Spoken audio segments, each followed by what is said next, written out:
पोषक तत्व अथवा पौष्टिक तत्व शरीर को स्वस्थ एवं निरोग रखने के लिए पौष्टिक तत्वों का उपयोग बहुत आवश्यक है।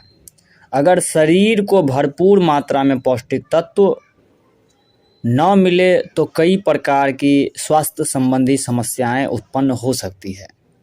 इसकी कमी से त्वचा से संबंधित समस्या, अपच, बालों का गिरना, कमजोरी, आँखों की रोशनी का कम होना, भूलने की समस्या जैसी कई समस्या होने लगती है और इसकी कमी से शरीर दुबला पतला भी हो जाता है।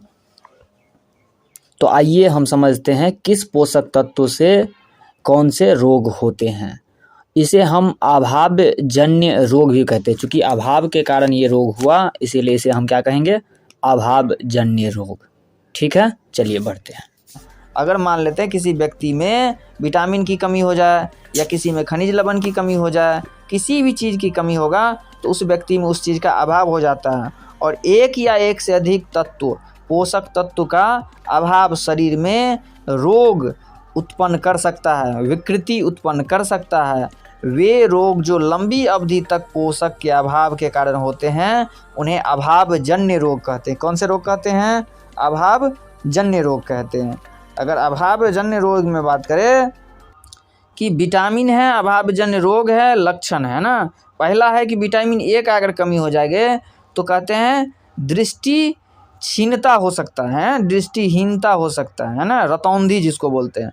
इसमें इसका लक्षण क्या है? कमज़ोर दृष्टि, अंधेरे रात में कम दिखाई देना, कभी कभी पूरी तरह से दिखाई देना बंद भी हो सकता है। अगर विटामिन B1 का कमी हो जाए तो इसे बेरी रोग होता है। दुबली पेशियाँ, काम करने में ऊर्जा की कमी महसूस होती है। अगर किसी में विटामिन C की कमी है तो इसे स्कर्वी रोग होता है और मसूड़े से खून निकलना, भरने में अधिक समय लगना। किसी में विटामिन D की कमी है तो रिकेट्स नामक रोग होते हैं, अस्थियां मुलायम होकर मुड़ जाना। कैल्शियम की अगर किसी में कमी है तो अस्थियां और दंत क्षय हो जाता है ना, कमज़ोर अस्थियां, दंत क्षय।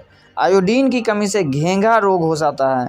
गर्दन में ग्रंथि का फूल जाता है ना, गर्दन में बड़ा सा एक बाहर निकला हुआ गर्दन बड़ा हो जाता है और लगता है कि ये क्या है, नहीं है ना। किसी में लोहा की कमी है तो अरक्तता, अल्प रक्तता हो जाता है ना और इसमें शरीर बहुत ज़्यादा कमज़ोर हो जाता है।